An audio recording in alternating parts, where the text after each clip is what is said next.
So an investor that's a cap rate investor, somebody that's interested just primarily into getting a return on their investment, the highest return on their investment. So let's say there's $1 million building and they're getting $100,000 a year in rent on this building. That's a 10% cap rate, okay? Let's say the actual value of the building is not $1 million, but it's $800,000.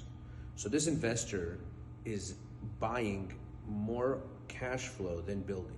They're overpaying by 20% for this building to get this cap rate of 10%.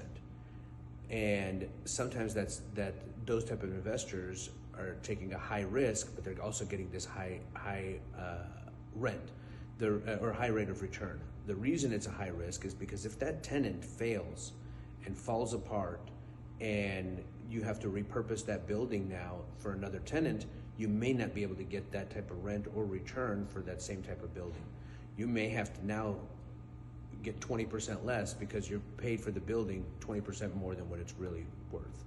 So if your rent was $100,000 a year, now it may be $80,000 a year. But since you paid $1 million for it, now you're not getting 10% return, you're only getting 8%.